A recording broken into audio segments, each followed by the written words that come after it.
I'm Brandi Kruse. Coming up today on Undivided, a critical case before the U.S. Supreme Court could help cities like Seattle deal with their homelessness crisis, whether they want to or not. Plus, yes, we'll discuss that disaster of a Washington state GOP convention. And California Governor Gavin Newsom's latest political ad is dishonest, even for him. That and more coming up today on Undivided. Remember, you can support our show for just $5 a month by signing up at undividedpod.com.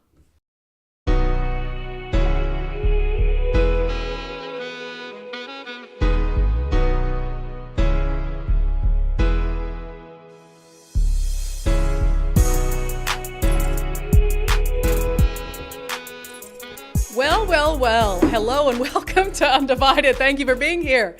Thank you for your commitment to giving common sense a comeback. Nicole's giggling at me because listen, guys, we're busy. You guys might know I'm going on, holy moly, especially after this weekend, a much needed vacation on Thursday. We're also moving studios. And so we've been taping and moving and just doing all sorts of things. And so Nicole's all stressed because we have a countdown to the show and it stayed at 0 for like 20 seconds. But we're here. We've got a lot to talk to you about today. Yes, we'll talk about the GOP convention, which honestly, if this wasn't my job, I would have unplugged over the weekend and I would have absolutely stopped tweeting, listening, following politics because it was just so absolutely exhausting.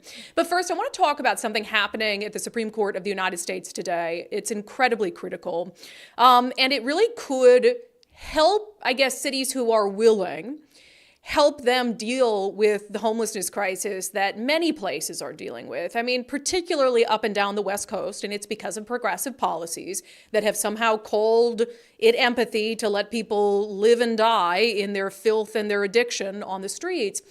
A little bit of context, though. So for a long time, the Ninth Circuit and the West Coast has really been driven by when it comes to their policies around public camping is a decision out of Boise that basically said you can have ordinances that prohibit camping as long as you have shelter to offer that person. So yes, you can prohibit camping on public sidewalks as long as you have a shelter bed available in the moment for an individual to move to. And if they say that they don't want it, then you can force them to move along. So that's kind of been the driving factor and the precedents that a lot of cities in our area have been operating off of. Well, the question is, could that change? So the U.S. Supreme Court, this is from our friends over at Project Homelessness. SCOTUS is going to hear an argument starting today in a case that would not only impact cities within the Ninth Circuit, but across the entire country. And so what this has to do, and they give the context here, so I'll just read from Project Homelessness. Grant Pass, Oregon had a ban on public camping until a 2018 Court of Appeals for the Ninth Circuit decision declared such laws a violation of the Eighth Amendment's prohibition on cruel and unusual punishment and struck down the city's law. Grant Pass appealed, and it is now up to the Supreme Court to decide. The overturning of Grant Pass versus Johnson by the Supreme Court would be a great first step in taking back our lost inner cities. This is according to an individual with Project Homelessness. This, in turn, would clear the way for critical reforms like passing Housing Plus into law, which would repurpose funding for much-needed treatment of substance use disorders and untreated mental illness for people experiencing homelessness. So that's where this case arises out of. Grant Pass, Oregon, is it cruel and unusual punishment to tell people that they cannot camp, they can't be homeless, essentially, in public areas? And of course, there's a lot of people on the left who believe, oh, you can't just do that. You can't just tell people that they can't be homeless somewhere or criminalize homelessness in their view. And you know you're going to see a lot from uber progressives on this as we await the SCOTUS decision. And you're going to hear a lot from the homeless industrial complex. Because if you give cities new power to crack down on these out-of-control homeless encampments, and I don't know, God forbid, have a carrot and a stick system where if people don't want to get out of homelessness, then they either go to jail or go to treatment, it's going to help the crisis. You know who doesn't want to help the crisis? Anybody? The people who are getting money to keep the crisis in place, like the King County Regional Homelessness Authority. that has wasted hundreds of millions of dollars on their approach, which we know doesn't work. And that's why all the money's been wasted, and we don't have a better grasp on the homeless situation today than we did. And so they are tweeting yesterday, again, they didn't mention it outright, but that's what they're referring to. It says, arresting people for sleeping on the streets only keeps people homeless for longer, and it distracts from real solutions like those we see working in communities across the country. Let me just break that down for you. There's so much to digest in that moronic tweet. First of all, King County Regional Homeless Authority is an absolute disaster. But when they say that criminalizing people for sleeping on the streets only keeps people homeless for longer, what are you talking about? How can allowing cities to remove homeless encampments keep people homeless for longer? That literally makes no sense. And then they say it distracts from the real solutions, like those we see working. Nicole, have you seen, where are the real solutions that are working? What's the King County Regional Homeless Authority talking about? If you have real solutions and you've been hiding them and not implementing them, like, we need to have a conversation. Because I haven't seen any real solutions that have actually made a difference. And if that were the case, then you wouldn't be wasting hundreds of millions of dollars only for us to have a worse homeless crisis now than we've ever had before. And again, they don't mention here that this has to do with drug abuse, right? The vast majority of people who are sleeping in these encampments, they're not in the right headspace to make a decision to get off the streets and get into shelter on their own. If they were in the right headspace to make that decision for themselves, they would have done it. They wouldn't be sleeping in squalor in camps and in deep, dark wilderness areas and on sidewalks in the city core. So that's the fundamental problem with the left and the King County Regional Homelessness Authority's view on this issue, is that they fundamentally don't understand that it's a drug crisis and a mental health crisis, and that people who are living in these tents cannot, by and large, on their own accord, make the decision to turn their lives around. There has to be an intervention. And we've heard it time and time again from people who have been there. How is it that we can find so many formerly homeless people, former drug addicts, who will come on this show and explicitly tell us that the only thing that got them off the streets was being arrested? How Ginny Burton in Washington State, Tom, who we had on from California. We have had so many guests who explicitly tell us, and I have seen with my own eyes when I was a journalist, stories of success from formerly homeless drug addicted people. Stories of success where the turning point for them was arrest. But you can't have that. Of course, King County Regional Homelessness Authority isn't going to support a situation where it's easier for cities to arrest people who are living on the streets and refuse to move, because that would actually help solve the crisis. And you can't stop the gravy train. The Regional Homelessness Authority doesn't want to stop the gravy train. So they're going to keep pushing real solutions, like leaving people in tents to die with a needle in their arm. Frankly, shame on them. And they put out, Nicole, can you put back up that King County Regional Homelessness Authority graphic? They talked about criminalizing homelessness makes it harder to escape homelessness. And they had this whole secular? No, what's the word I'm looking for? Cycle? It's a cycle? No, why can't I think of this word? Secular? Cyclical. I'm sorry. Cyclical. Oh my God, I was like, it was one of those Brandi moments today. Cyclical. Holy moly. So this is their cyclical nature of criminalizing homelessness. It says homelessness survival tactics include using tents, sleeping in public, and occupying public spaces. And then they said if you get fines for engaging in survival tactics while already facing poverty, then that hurts you even more. Then when you can't afford to pay the fines, you get warrants and incarceration and a criminal record. What are they talking about? First of all, nobody's fining the homeless. Nobody's fining the homeless. And the homeless, I'm sorry, they're not going to pay them regardless. And no court in the city of Seattle, King County, Washington, is putting out a warrant to a homeless person who didn't pay a fine for living in a tent? What are you talking about? And then it goes on to say, oh, when you can't pay a fine and a warrant's issued, it makes it even more difficult to afford a home due to unpaid fines, a criminal record that hinders housing options. This is a totally made up fantasy world that they're living in, where it's like, I swear to God, what they see is like, oh, cops down with billy clubs, beating homeless people out of tents and writing them, $1,000 fines and throwing them in jail and putting warrants out for their arrest. That's not happening. We know that's not happening. They know that's not happening. But they don't want to stop the cycle of homelessness because it stops the gravy train from taxpayers. So this is what you do. When there's ever, and we'll get to more of this case in a second, if there's ever an entity that works in the homeless sphere, the taxpayer-funded homeless sphere, and they're saying what they think the solution is, the actual solution's the opposite.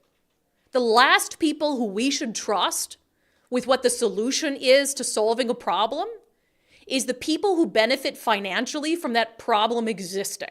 And that goes for a variety of things.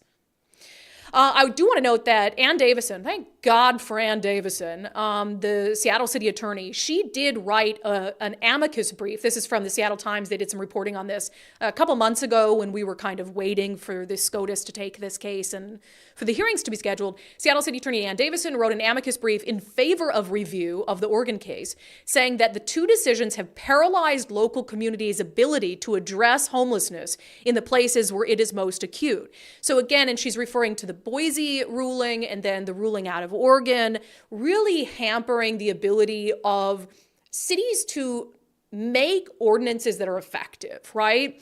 And I don't think anybody, even if, SCOTUS is not going to rule that it's cruel and unusual punishment to tell people they cannot set up a tent on a public sidewalk. Not this SCOTUS, anyway. And that's one of the benefits of President Donald Trump's term, is like this SCOTUS would never make, I don't think, I could be wrong, a crazy decision to say it's cruel and unusual punishment not to let people camp wherever they want.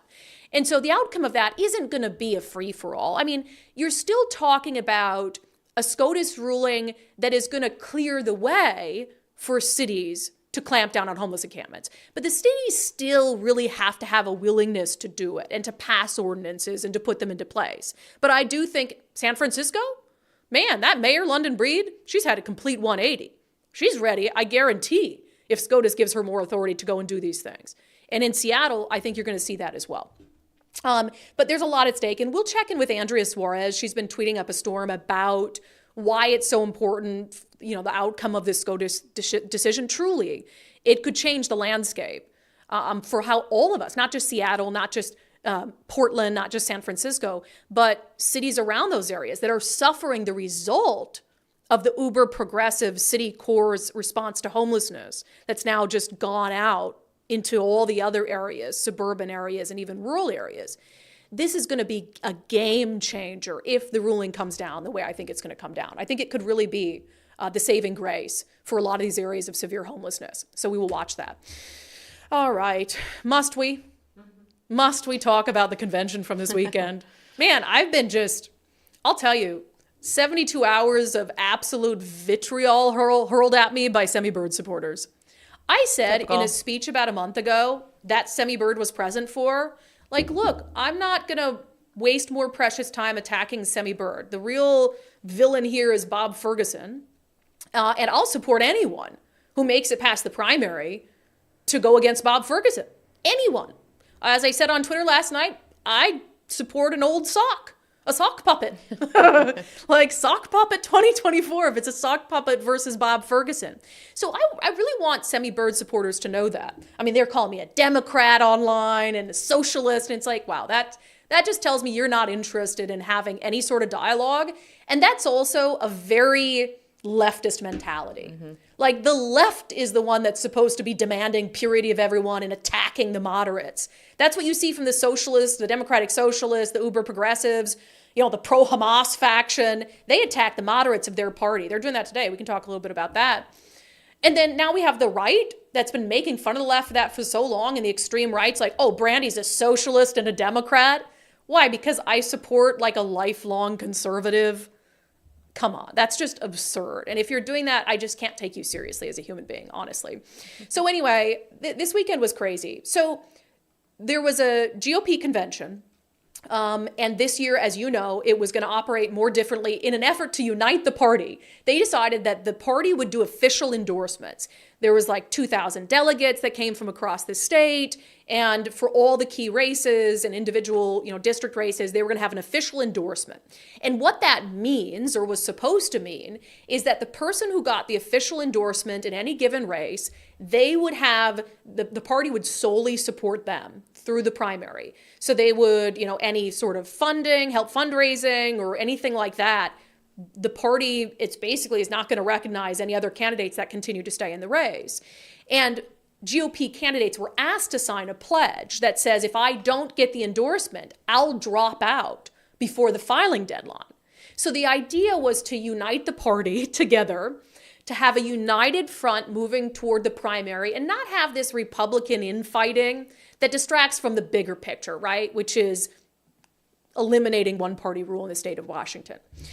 Well, that didn't work. And I will say, if you were hoping for unity at this convention, you didn't get it. The first inkling I got that things were going downhill, and I'll share a picture here, was Jamie Herrera Butler, former congresswoman who voted to impeach Trump, and now the Trump wing of the party despises her, which I'm sure is not a surprise to her.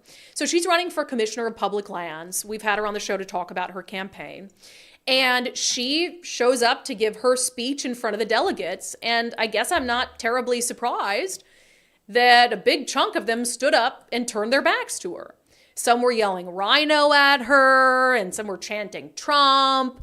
And honestly, I saw that and I'm like, children. I was like, really? And some people in the room, when I criticized this, were like, Brandi, this is America and that's free speech. I get it. I believe in free speech, but it doesn't mean you have to act like an ass. You're talking about candidates who agree with you on 90% of things. But because Jamie Herrera Butler, after a long record of tried and true conservatism, voted her conscience and voted to impeach Trump and then moved on from it, you're going to boo and hiss at her when she has the balls, not literally. I mean, who knows these days, I guess, but to stand up there knowing that there are people in the room who just hate her over the Trump impeachment, and to still stand up there and talk about why she wants the job of Commissioner of Public Lands. And I mean, a big chunk of the room to turn their backs to her and to boo and hiss. So when that happened, I was like, Dave Reichert shouldn't be there. That's what I thought in my mind, is like, he needs to leave. He needs to leave because I could see how it was devolving into a non-serious convention. And I think beneath a candidate who has such a strong moral compass. And I thought, if not for anything, to stick up for Jamie, he should get up and walk out. And I had tweeted as much. Well, then I found out, not long after I had tweeted that Dave hadn't actually been at the convention. He was sort of waiting to see how the Gov endorsement thing was going to work. He decided, given the chaos, and I'll get to more of it in a moment, that he was going to withdraw his name from consideration. So Dave Reichert sent out a tweet saying, in the past 24 hours, it has become clear that some in the Washington State Republican Party are in such disarray that they're considering making no endorsement for governor. This after they continually changed rules, broke rules, and twisted the process to accomplish their desired outcome. I'm not here to fix the party, but to fix our broken state. Given these deceptive and dishonest events, I'm withdrawing my name for consideration for the gubernatorial endorsement through this convention process. I'm still seeking the endorsement of Republicans statewide and reconfirm my intention to fight for the state as a Republican all the way to November. My focus continues to be on fixing what's broken and doing what's right. That begins by beating Bob Ferguson. So here's kind of what happened behind the scenes. So it turned out that Semi Bird, so we kind of knew going into the convention that Semi Bird's team had done a very good job at securing support from delegates. And I'm going to give him a lot of credit for that. And so it kind of seemed clear that he had more support among the party loyalists and the Trump loyalists. And so going into the convention, it kind of seemed like the GOP was ready to nominate Semi Bird. Except then there's this vetting process that all candidates have to go through to get the official nomination and endorsement. Well, Semi Bird wasn't honest on his application. He did not tell them about, I think, a 1993 larceny conviction where he admitted, to using his father's social security number in an effort basically to defraud a bank. And that came out a few days ago before the convention in the Times. And Semi Bird confessed to it, just kind of the latest in a track record of things he's had in his past. So his failure to disclose that made him ineligible by the convention's own rules to receive the nomination and endorsement. I want to play for you a video from the Linwood Times from in the room when it was announced that Semi Bird was ineligible to be endorsed by the party.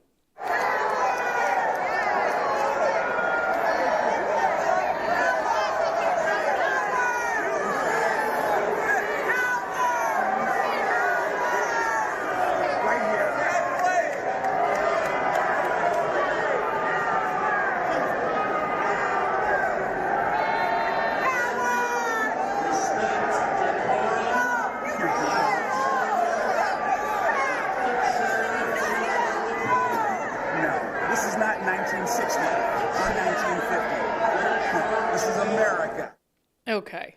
Oh my God. So dramatic. And so basically the, committee, I don't know who the person was with the party, had said, look, by our rules, he's ineligible. And so they said, we're not going to put up any candidate. This is before Dave had already officially dropped out. We're not going to endorse in the governor's race. And that's the response you heard from the crowd and, the Semi Bird crowd. And Semi Bird's in the front row egging them on. Come on, Semi. He's egging them on. And he's pointing at the stage. They're calling the lady up there a coward. Come on, really crazy stuff. And I get a couple things. I've promised you guys I'll always call balls and strikes. You know that I support Dave Reichert, but that doesn't mean he's above criticism. Dave should have showed up at the convention. When I encouraged him on social media over the weekend to walk away from the process, I did not realize that he actually didn't show up at all to the convention. That's a mistake. You had people who paid with their own money to go there as Reichert delegates, to support him, to volunteer for him, to sign wave. He should have shown up. And I know he probably expected to get booed and jeers and all of that. But, Jamie took her lumps on stage. I do think he should have showed up, shook hands, thanked his supporters, stood at the door. And yeah, if Semi Bird supporters wanted to be rude to him, then by all means. So I am going to knock Dave for that. He should have shown up. But I agree with his decision to withdraw. Given that, that's embarrassing. And all the media coverage across the state was like, GOP convention, like they're just not serious. It was crazy and all that. It makes the party look absolutely incompetent. It made the whole process look unserious. And I actually think it helps Dave to not have the endorsement of that disaster and to have walked away. Because I think he does need to, he's been focused on November and beating Bob Ferguson. And to me, not getting the endorsement, now he can be that more independent-minded person that I think a lot of voters are looking for. So that doesn't bother me. Now, Dave's still in the race, obviously. He didn't sign the pledge. And now there's Semi Bird people who are mad, like, Dave needs to drop out. Look, Semi Bird hasn't raised any money. He only has donations from 1,700 people in like a 15-month campaign. And Dave's campaign has been much shorter, and he's got 9,000 individual donations. So you can't, it's not like, I hate this because I gave my word to Semi Bird that I would focus on Bob, and I am going to be focused on Bob. But you haven't come out and said, stop attacking people for not agreeing with us. We need to bring all these people along. No, a lot of your supporters have been downright nasty. Downright nasty. And the way that you behaved in the front row, pointing up while this woman was being screamed at and called a coward and just, mean mugging them and saying, this is America. You were egging it on. And that is not how a governor behaves. And so I'm going to say that. It doesn't mean I won't support your campaign if you get past the primary. Because, anyone over Bob Ferguson, 100%. But so all this went down, and Semi Bird actually ended up getting the endorsement because through their convention rules, the delegates can vote to bypass the rules. So he was disqualified for not being honest about this bank larceny conviction. The delegates decide to bypass those rules, and Semi Bird gets the endorsement. So now we're in a situation, and not just Semi Bird, by the way. They endorsed a whole list of Republican candidates in the big races, many of whom I've never even heard of.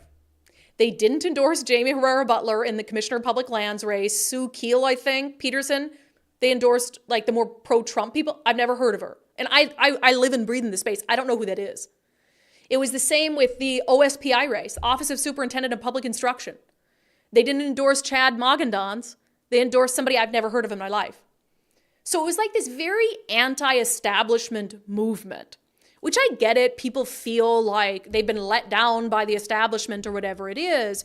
But going further to the right in a blue state is not, it's not the answer, right? That's not going to help. That's how you end up with a Lauren Culp situation where he loses by 500,000 votes. That's how you do that. So anyway, when I saw how absolutely just embarrassing people acted, I mean, there were videos of like fights. There was a fight between a guy in a Trump shirt who was pushing a Reichert delegate. Apparently that became a police matter or something. Really embarrassing stuff. So I figured, since a lot of the adults in the room were acting like children, I decided to bring on probably the youngest person who was at the convention to give us her perspective on their behavior as a 16-year-old. I'm, of course, talking about Kellyanna Brooking. She's an independent journalist, and she is a Republican. And she went to cover the convention, so we had her on yesterday on Sundays with Subscribers to give her, again, take as a 16-year-old for how these adults acted at a state convention. Jim Walsh, the chairman of the Washington State Republican Party, was on Twitter sort of suggesting, oh, the media is blowing this out of proportion. It wasn't chaotic. It wasn't chaos. How would you describe it, having been there? Oh my gosh. Well, first of all, I do like Jim Walsh. I think he did a pretty decent job at moderating without giving in to the crazies, which was nice to see.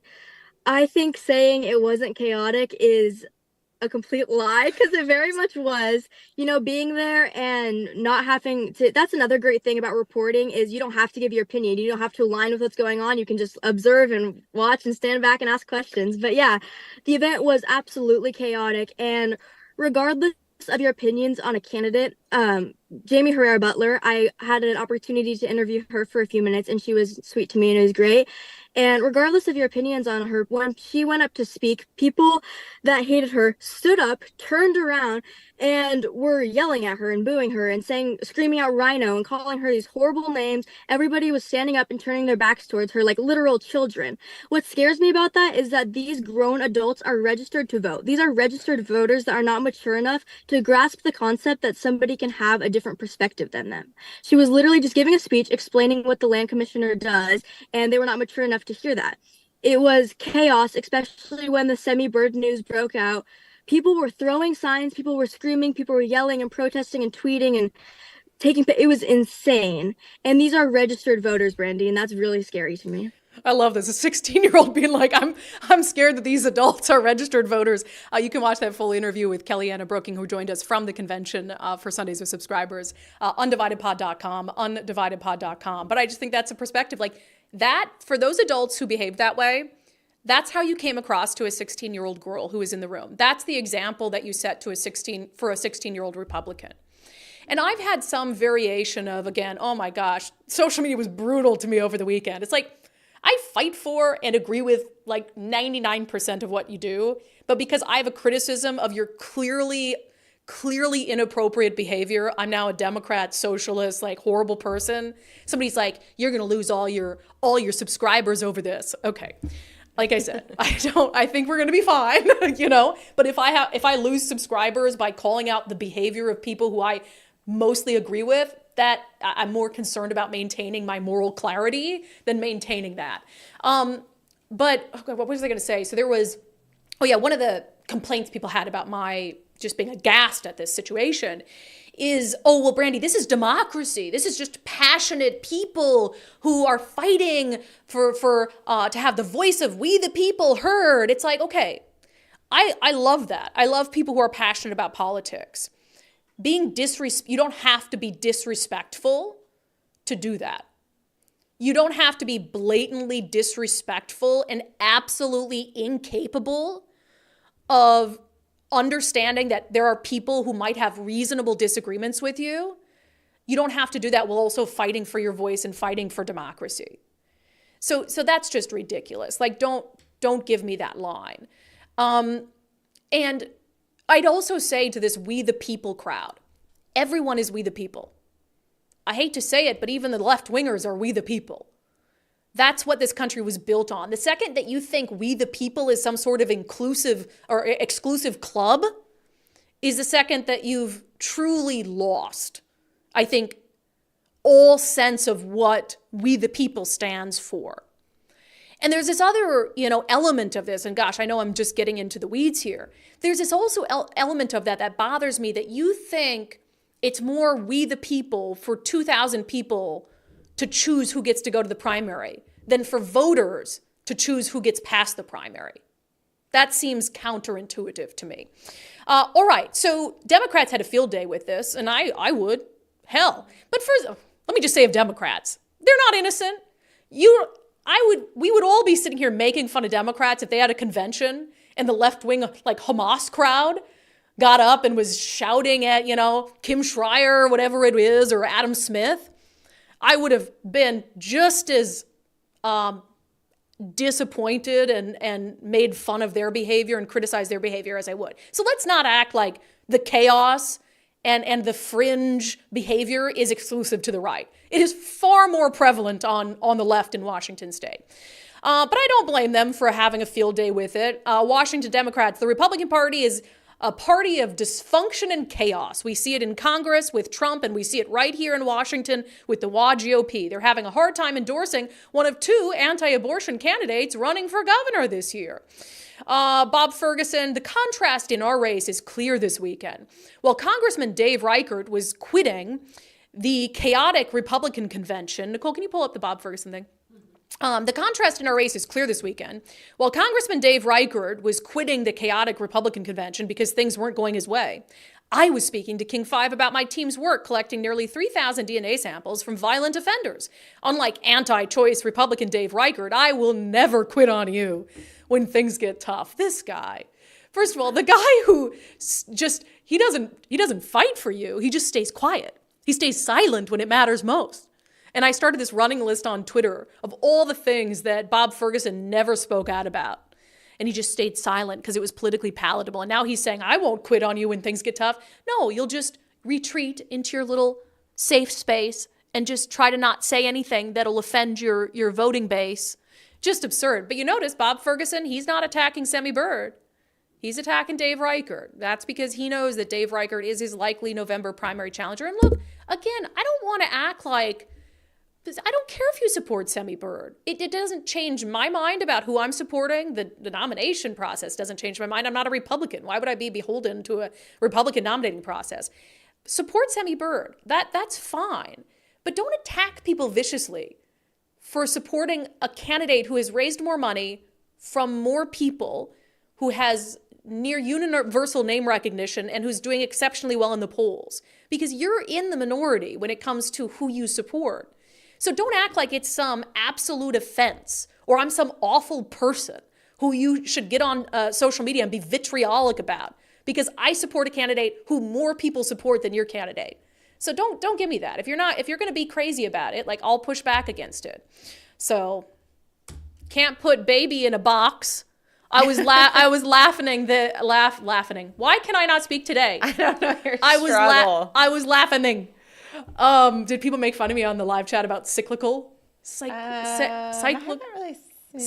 Listen, yeah, I'm smart, I promise. They pointed out what you were trying to say, but yeah, cyclical. Thank you guys. I've had 6 concussions. I blame it on the concussions. Protect your noggin, children. Protect your noggin because you need it later in life. Wear a helmet. Yeah, I was laughing because I had said on Twitter, I don't care who gets past Bob or who gets past the primary. I'll support a sock puppet over Bob Ferguson. And this left-winger is like, who are you kidding, Brandi? Of course you'll vote for the right-wing extremists no matter what. And then this, right-winger was like, oh, Democrat Brandi Kruse. And I was like, mental health professionals need to start advertising their services directly on X because they'd get a ton of clients if they do that. Like, I believe it's insane to me. None of them will seek help. It's insane to me how the people on the right behaving like that think that they're somehow different or morally superior to people on the left who behave like that. Just crazy. No, I'm not going to kowtow to you because I don't want you to cancel your unDivided subscription. I value every single person who subscribes to this show, But I'm not going to act like, because most of my subscribers are on the right, I'm not going to excuse completely inexcusable behavior.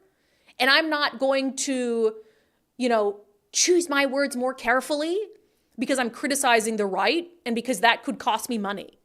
The freaking day I start to do that is the day I need to quit doing this and retire and do something else.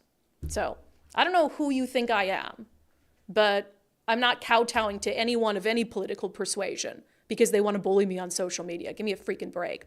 All right, if you are in the market to sell your home this year, get an early start on making sure it's ready to hit the market. Get those cosmetic upgrades done. Our friend Wes Jones with sellwithwes.com, he can help you with all of that. They can manage those projects. They can even pay for it up front.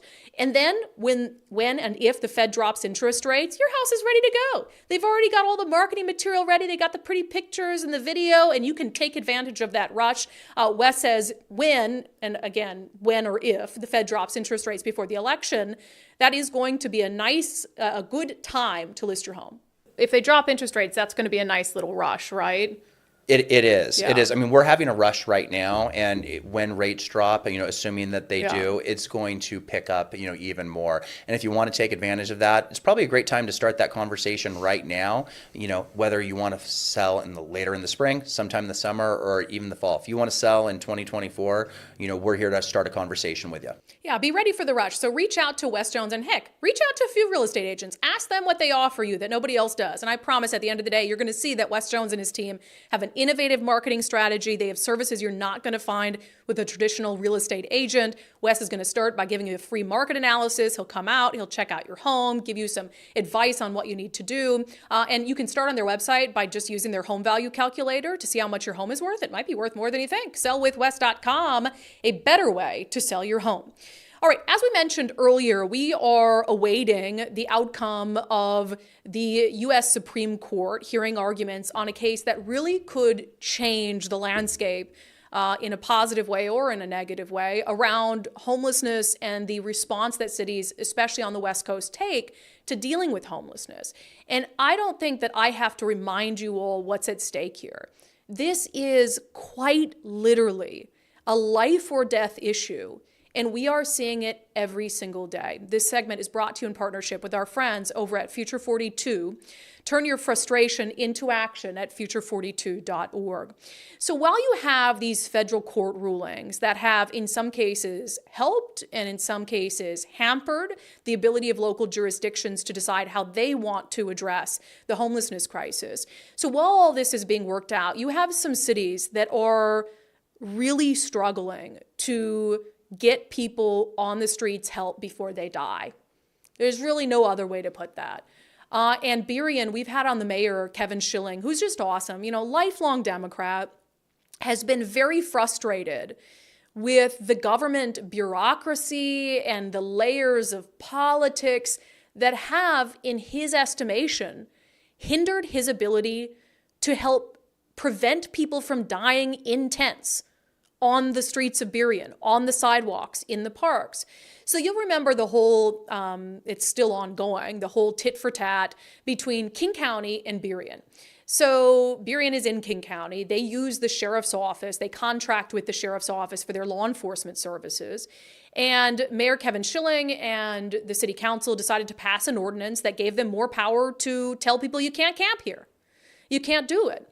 And then the King County Sheriff's Office and the political appointee sheriff said, oh, we're not going to enforce your ordinance. We think it might be unconstitutional. Not only are we not going to enforce it, we're going to sue you over it and let a judge decide. That's the lengths that King County government and the King County brand of politics and progressivism, that's the lengths they're going to stop a city from trying to save people's lives. And that is what this is about. So Kevin Schilling, he tweeted that they lost another person in a tent in Burien to a drug overdose. He said, sadly, the city of Burien added to this toll last night. Speaking of, there was an article out about the 3 states with the most drug overdoses.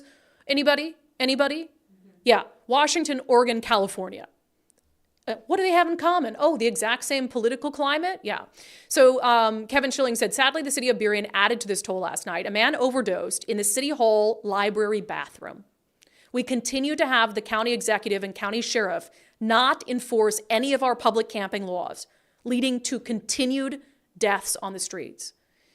And this isn't the first time that there's been an OD related to the homelessness crisis in Burien since the sheriff's office said it wasn't going to enforce the ordinance. Burien News had an article out, since Dow halts Burien camping enforcement, second homeless death in 3 weeks. Another homeless man died in Burien. This makes 4 overdoses and 2 deaths since the King County Sheriff's Office refused to enforce Burien's camping emergency regulation.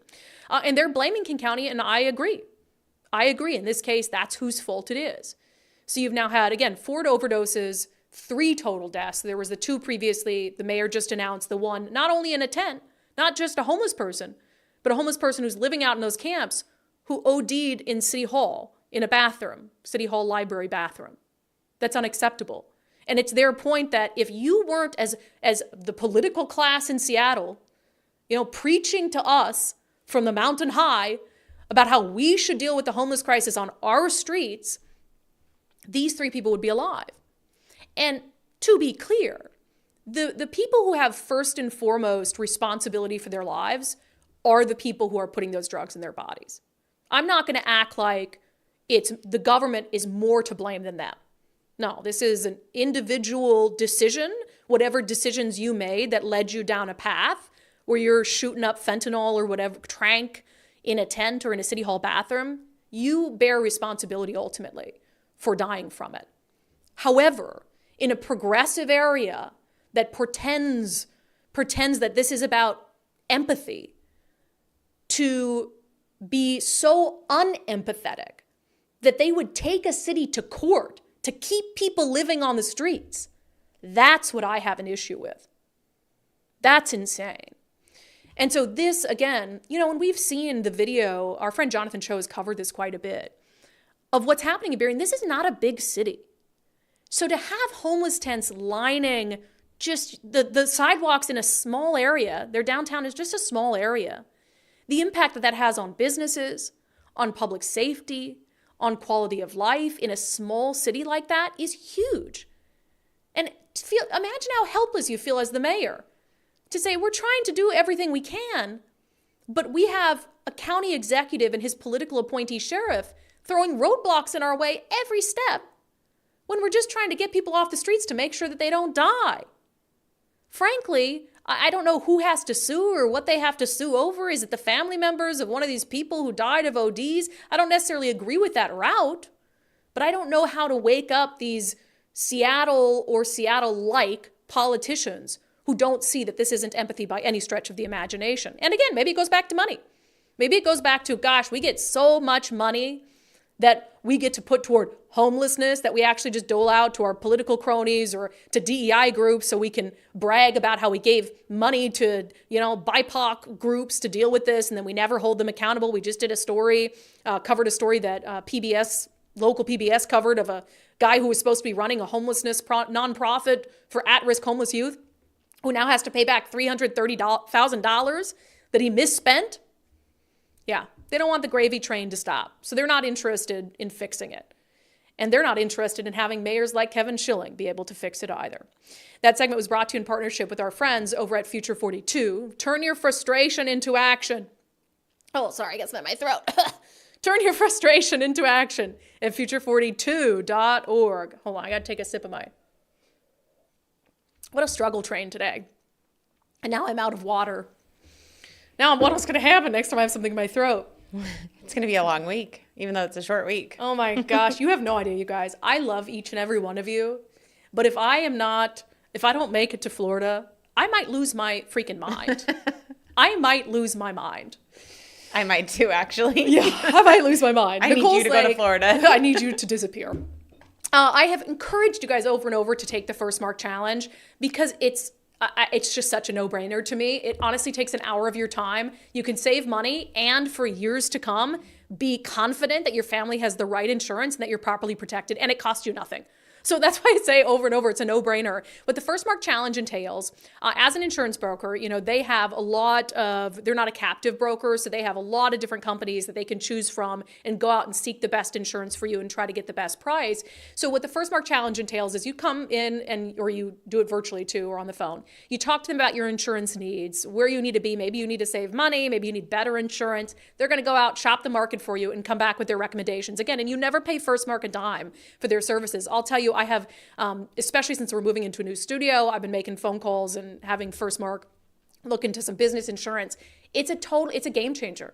It is a game changer. If you are doing your insurance yourself, going to the big box carriers or something, I'm telling you, there is a better way. And First Mark Insurance is it. Firstmarkinsurance.com, firstmarkinsurance.com. The very best part is they work for you, not the insurance company. So they've got your best interest in mind.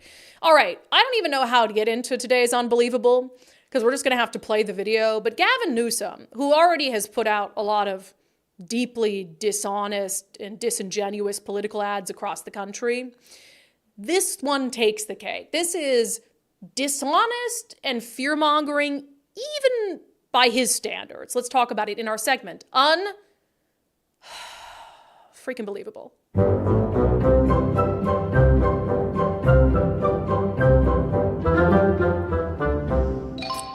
Boop. All right. So Gavin Newsom, who's still, last check, pretending he doesn't want to be president of the United States, he's just waiting for old Joe Biden to croak. And then he's going to come in like the white knight and be like, oh, I didn't want it, but thank you so much, thank you. So he puts out, I don't know, is this with his own money? Is it his campaign funds? It's some Democratic group. Well, gotcha. Labeled so at the end. He's run ads in Florida against Ron DeSantis, which when Ron DeSantis was seemed like he was on his path toward being the Republican nominee some time ago.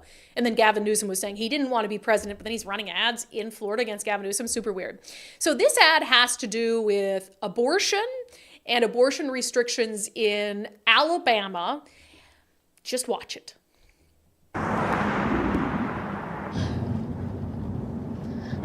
We're almost there.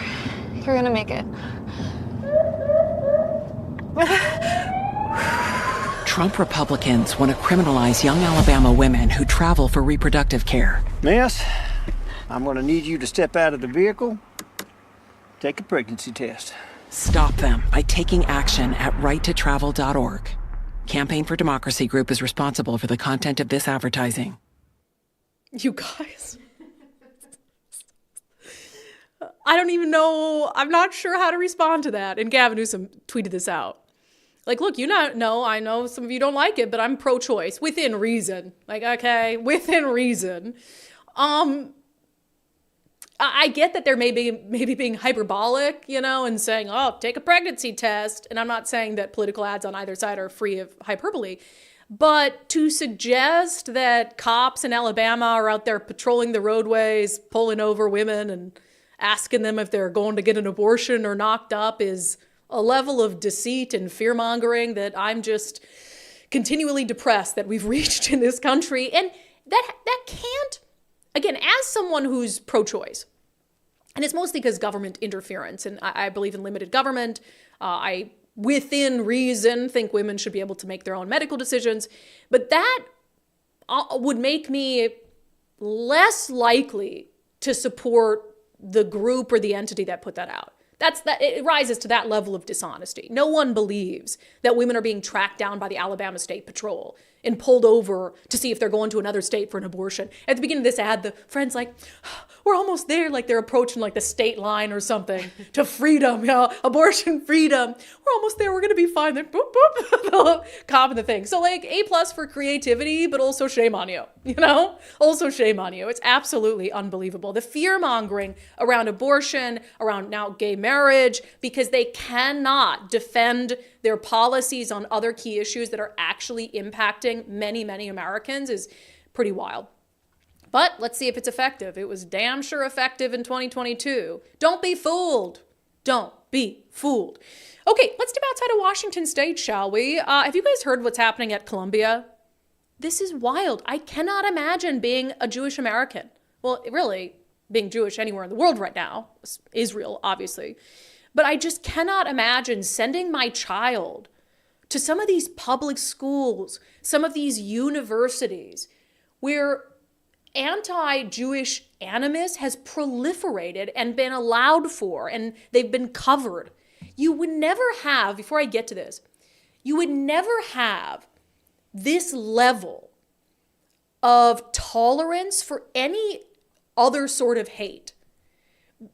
Like if you had at Columbia right-wing Nazis out there marching with swastikas and doing Heil Hitlers, and they were students, they'd be expelled the same day. The same day. And you'd have the president, and you'd have Democrats out there, and wall-to-wall CNN, MSNBC, and rightfully so. If you had anti-LGBTQ groups, like Gays Against Groomers or something, on a campus, like protesting against child transgender surgeries, and some of them were students, they'd be expelled in an instant. But somehow these colleges and these schools don't treat blatant hate against Jewish people the same. Blatant anti-Semitism, because they couch it in, oh no, this is just pro-Palestine. Or they couch it in, oh, we're just anti-war. No, some of this stuff is blatant. In fact, the school walkout, is that today or is that in a couple days? I think it's tomorrow. Tomorrow. They had this flyer out that I tweeted out. I didn't pull it for the show, but that mentions Kim Schreier, who's Jewish. I don't know if you knew that. And it talks about how, oh, shame, she's pro-Israel. She's Jewish. And they go to I think the only reason they go to Starbucks is because Howard Schultz is Jewish. So when you're targeting Jewish people, Jewish-owned businesses, Jewish entities with your hate, that's anti-Semitism. Clear as day. So anyway, there was just a horrible anti-Semitic issue at Columbia. And Columbia decided to not only let's stand by. They've caved to the mob by their response to it, rather than do what, again, they would do if it was any other sort of hate. Their response is to go to remote learning. Because that's how you're going to keep Jewish students safe, is, let's just, everybody learn from home. Everybody learn virtually. This is from our friend Ari Hoffman. Columbia caves to the mob. Rather than arresting and expelling terrorist supporters on campus, Columbia is going to remote learning.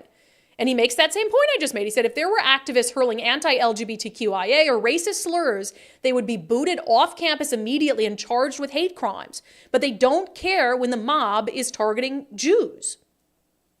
Now, the president of Columbia University sent out a statement and said, he said, I'm deeply saddened by what's happening on our campus. Our bonds as a community have been severely tested in ways that will take a great deal of time and effort to reaffirm. Students across an array of communities have conveyed fears for their safety, and we have announced additional actions that were taken to address security concerns. And then he says this, to de-escalate the rancor and give us all a chance to consider next steps, I'm announcing that all classes will be held virtually until Monday, virtually on Monday, so today. Faculty and staff who can work remotely should do so. Essential personnel should report to work according to university policy. Our preference is that students who do not live on campus do not come to campus. You have to be kidding me. That is your response to a left-wing anti-Semitic mob that you acknowledge is making Jewish students on campus fear for their safety. You would never tolerate that sort of harassment, that level of fear that was brought about by some right-wing group of neo-Nazis. But because the far left has a hold over our institutions, you treat this with kid gloves and you couch it in, support for Palestinians and innocent Palestinians and children. When these groups have long since stopped couching it that way. It's just anti-Semitic. It's anti-Israel. So Columbia University with a lesson on how not to respond to a mob that is seeking to disrupt business as usual. And you just gave them a major win. Shameful. All right, this is interesting, and I wonder if you guys feel the same way. There is this from NBC News. There's a new poll out that says interest in the 2024 presidential election, so the rematch between Trump and Biden, has dropped to an all-time low. So this is an NBC News poll. And it says, so in 2016, Americans who considered themselves very interested in the election, 69%. In 2020, 77%. And in 2024, 64% would characterize themselves as very interested in the election, which is interesting, but I almost think that we're hitting the point of overload. And people don't like, by and large, the two choices. We've seen that in the polling, and it's like, oh, I got a rematch between Old Man River, who can't string a sentence together, and Trump, who's embroiled in all these things, which is a complete distraction. And so I almost think it's this mix of, like, there's a lot of intrigue, right? Because I think people are just not happy with the choices. But even I feel political fatigue a lot lately. And the crazy is just too much for people. I said over the weekend, if this wasn't my job, I absolutely would have tuned out of the GOP convention nonsense and just said, that's not worth my mental health on a sunny day. And I think that's more, and that scares me because I don't want people who maybe, I think there was an increase in engagement in 2016 and in 2020. I mean, when Trump was president, people could name like cabinet members and actually watched White House press briefings. They were waiting for a train wreck or something, or just found it entertaining. But there was this level of intrigue that the American people had about the political process that I don't think they'd had in a really long time. And now after all that intrigue and just night and day, live and breathe in politics, they're kind of like, I know who these two guys are. I know what they stand for. I'm sort of over it. All right, one more national story, quick. Congresswoman Pramila Jayapal. So Trump's on trial right now, blah, blah, blah. We're not going to cover a lot of that because I'm not a national news show. We'll cover the big developments. But Congressman Jayapal was on MSNBC. And she said, I'm shocked she said this out loud, but she said something that is only going to add to, conspiracies, and I say that phrase really loosely, on the right, that the only reason why Trump is now being pursued for prosecution so vigorously is because he's running for president. And that if he weren't running for president, we wouldn't see some of these prosecutors be so eager to put him in prison. And Congressman Jayapal on MSNBC basically says, yeah, that's about right. People are scared, and these jurors, the New York Times wrote about it. The jurors are risking their safety and their privacy to sit in judgment of a former commander-in-chief who is now their fellow citizen. Right. A heavy responsibility that could unnerve even the most seen-it-all New Yorkers. That is... Take a step back. Like, these people are putting their families' lives on the line. We don't know their names, but Donald, his lawyers do, and I believe that it wouldn't be out of their own possibility that Donald Trump is at least aware of who some of these people are. No, that's right, and somehow that it finds its way into the public, which would be terrible. And, I go back to the responsibility of Congress here, because had the Senate actually gone through with the impeachment of Donald Trump, we would not be in this situation. And I remember Mitch McConnell giving a speech that sounded like he was going to vote for convicting, but he didn't. Why would impeaching him have meant you wouldn't be in this situation where he's being tried for crimes that are completely independent of the impeachment inquiry? Again, that's just admitting that this is a political prosecution. And even if you believe that Trump did something deserving of prosecution, that's how Democrats are framing it. And there's already been accusations, and I think some evidence to show some of these prosecutors are very, very biased against Trump and just don't like him politically and are seeking to keep him out of office. But in America, you should never prosecute someone criminally for the sole purpose of making sure that they don't become president of the United States. Shouldn't that be agreed upon? Isn't that a very scary place to be as a country, where you have powerful people who hold someone's freedom in their hands, who would seek to put them in prison to stop them from seeking public office? That, I don't know if she knew in the moment how significant what she was saying was, but those two things should not have any correlation. Unfortunately, they very much do.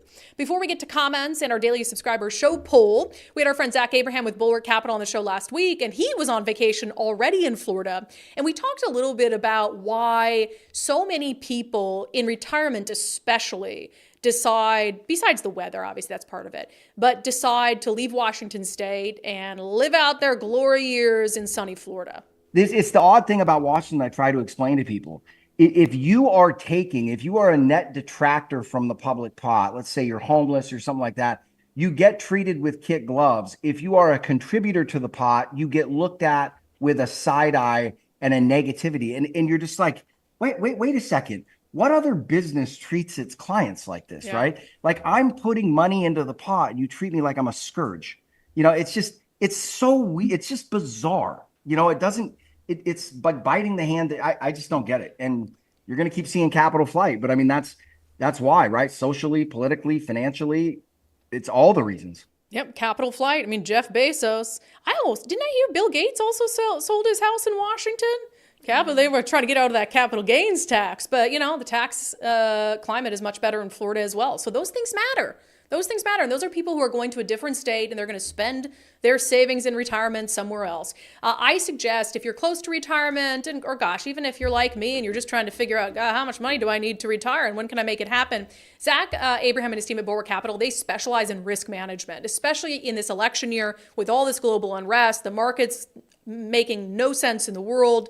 It's good to make sure that you are properly assessing your risk. And Zach Abraham and his team at Bulwark Capital can help you do that. I suggest having a free Know Your Risk portfolio review. You can sign up for that at knowyourriskradio.com. That's knowyourriskradio.com. Investment advisory services offered through Trek Financial LLC, an SEC registered investment advisor. Investments involve risk and are not guaranteed. Past performance is no guarantee of future results. All right, before we get to questions and comments, I asked you guys in our daily subscriber show poll about the GOP convention, specifically the gubernatorial endorsement. And what I wanted to know is, does it alter who you're going to support in the primary at all because Semi Bird got the endorsement and not Dave Reichert? So the way I worded this poll for subscribers, I said over the weekend, delegates at the state GOP convention officially endorsed Semi Bird for governor. Dave Reichert will remain in the race. Does Bird's party endorsement make you more likely or less likely to vote for him in the August primary, or does your level of support remain unchanged? And what I think is interesting is the vast majority of people taking this poll on Patreon, Locals, and X say that their candidate preference has not changed. And that makes sense, right? It's a non-binding endorsement process of a political party. And so what that tells me is a lot of people outside that process aren't influenced by it in the sense that it would change who they would vote for in August. And that could also mean, by the way, that they support Semi Bird and that they supported him going into the convention and that support hasn't changed and they're going to support him coming out of the convention. Let's see. Ben Michaels, Dave Reichert is a better candidate for our state. I just lost the respect for our caucus. Kendrick Gray says, this is exactly what we want. Democrats won't vote for the person that has the Republican nomination. They will think that person is far too right. They will be looking for a more moderate guy if they are not happy with Bob. This is what we call promote out in the business world. This is the best possible thing for Dave. Gives him a way to appear semi-independent and gives himself a unique platform. And I agree with all of that for sure. But the question also is, if Dave makes it past the primary, can the party come together? And this process that was designed to unify the party has done the opposite. We are taping an interview for a special week of shows with Jim Walsh, and I look forward to having an honest conversation with him about how all this went. We're also taping an interview with someone who I think benefited from all this quite a bit, and that's Mark Mullet, who's sort of the Semi-Bird equivalent on the Democratic side in that he's been polling low, but he's been fundraising pretty well. He's just hoping that there's this niche opportunity for him, and I'm very curious how he thinks it has improved his chances given all this dysfunction. Dave Keller said, for me, the endorsement from a party is almost a reason not to vote for a candidate. As perverse as that sounds, endorsement by the party, either party, seems to signal a candidate who will be way too far from the middle where any and all progress for our state and nation occurs. And that's a good point because like Mark Mullet, who's further to the middle, is also being shunned by his party. So you have the two more independent-minded, moderate candidates who are being shunned by their parties, and that's because party loyalists tend to be further out toward the fringes, at least in this state. And I don't care if you're a party loyalist. Again, I'm not saying that to be disparaging at all. I just don't like when I'm disparaged for supporting someone who is moderate. So it's a two-way street. Okay, some questions and comments. Jeff says, down with Bob, vote sock puppet. I'm telling you, I would. Sock puppet would be more entertaining too. D-Man in Seattle, biggest problem was announcing at the convention a decision that Byrd wasn't qualified. So dumb. If that were true, it should have been figured out long before. Yeah, but I kind of disagree with that only because they'd done the vetting. Like, he did his, little thing that he had to submit. And then that Seattle Times article came out a couple days before the convention. So that's when they found out about that larceny conviction, was in the Seattle Times article. So that was brand new information for them, where they realized that he hadn't been forthcoming about it. I do wish they had people looking into these things. Like, why not have somebody vetting each candidate, making sure that they qualify, looking into the past. Like the Democrats on Lion Clyde Shavers, who got elected even though he lied about his military service. It's like, holy moly, in 2024, we're not catching these things before, it's really wild. I think with Semi Byrd, though, this stuff is really old. And I will say that. This stuff is old. I believe in redemption, but you have to, in order to be redeemed, I think, and religious people believe this as well, you have to acknowledge what you've done. Right. And I don't think hiding it is a sign of being rehabilitated, for lack of a better phrase. Right. It's like, you have to own it and say, man, I learned from like Tara Simmons. How much do Republicans attack Tara Simmons, a Democrat, for her criminal history? And she's the first felon elected to a state house anywhere in the country. But Tara Simmons has been very outspoken about things she did, about the lessons that she learned. So she comes to voters. I don't like her policies, obviously, I've talked about it, but she comes to voters like an open book. Absolutely. And is very, very forthright with what she learned and from her past mistakes. Yep. To me, we wouldn't allow a Democratic candidate to hide or lie about so many things and not go after them with every fiber of our being. So that's what I mean about consistency.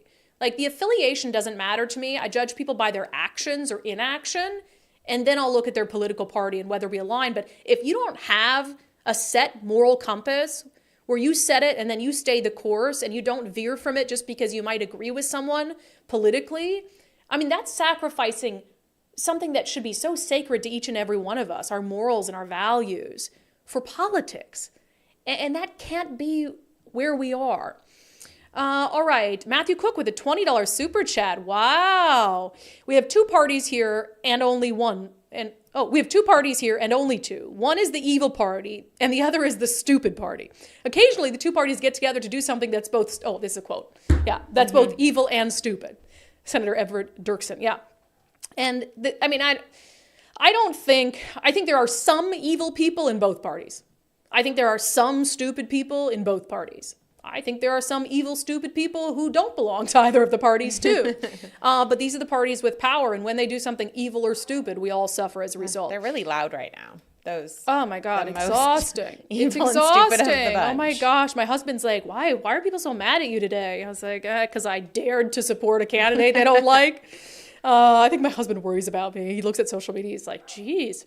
Catherine Saum Mueller, talking to people who are not politically involved. None of them have heard of Byrd, but will support Dave because they know what his reputation and accomplishments are. Sergeant Pickles with a $4.99 super chat. I will cover one of your lost subscribers. Love the show. Hope to see you both at an event in the future. Thank you. Yeah, I don't know if I've lost subscribers over the weekend, but if you like what we're doing enough to subscribe to the show, but then over one disagreement on politics, you're going to pull your subscription.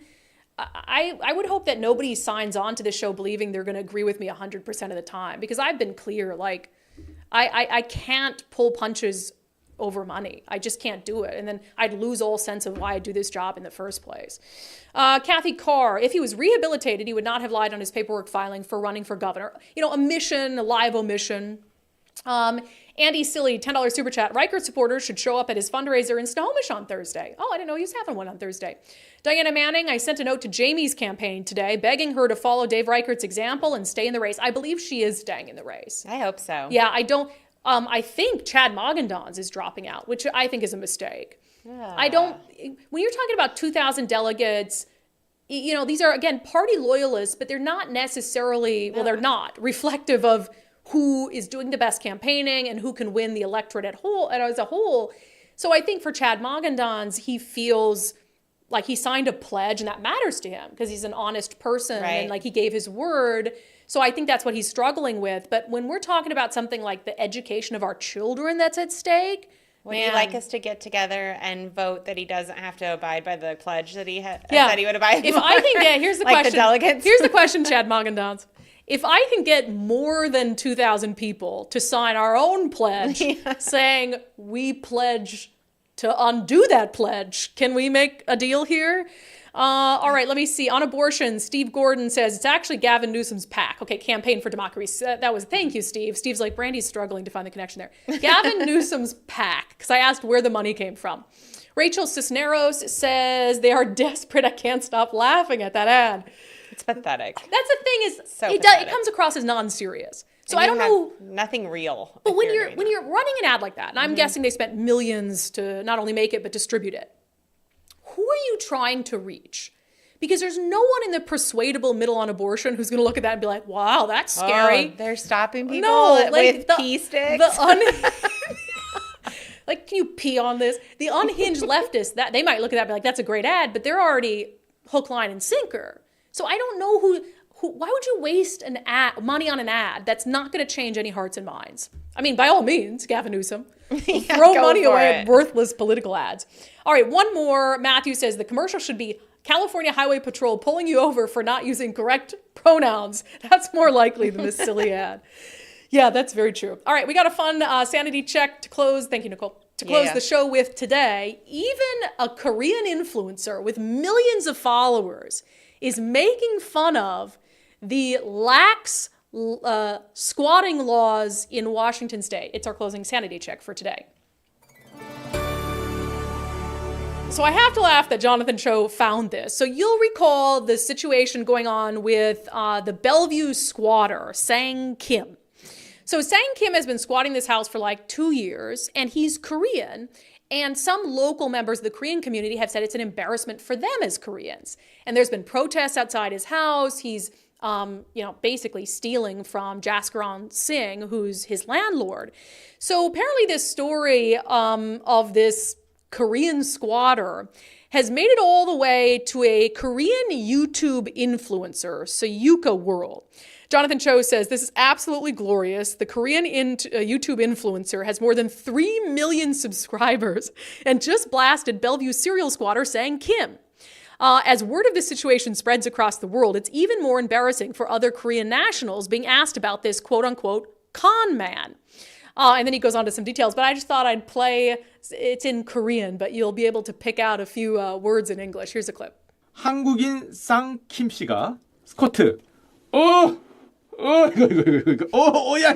야야야 3대 500 하는 이거. 스쿼팅에서 누운 사람들, 스쿼터들은 추방 위기에 처한 불쌍한 임차인으로 봅니다. 하우징 저스티스 프로젝트. 저런 사람들을 도와주는 어떤 지원 제도가 있어요. 시리얼 스쿼터, 연쇄 스쿼터로 불리고 있다고 합니다. 한국계 언론인 조나단 최 씨와 함께 한다고 하는데 무전무박, no pay, no stay, get out, conman. So you've got this Korean influencer with 3 million subscribers detailing the very embarrassing situation playing out in the city of Bellevue with serial Korean squatter Sang Kim. I like it. Keep the pressure on. It's the only way that we're going to get these policies changed. That has been your sanity check for today. That has been today's episode of Undivided. Sorry, we're a little chaotic off the top, but we made it through. Chaos, it's fine. Chaos. I think we feel the chaos behind the scenes. I wish there was a live camera streaming what it's like in here in the 5 minutes leading up to the show. But anyway, if you've not signed up to support the show already, please do so. Help us with our mission to give common sense a comeback. After this weekend, Lord knows we need it. UnDividedPod.com, UnDividedPod.com. We'll see you back here in the live show tomorrow at noon.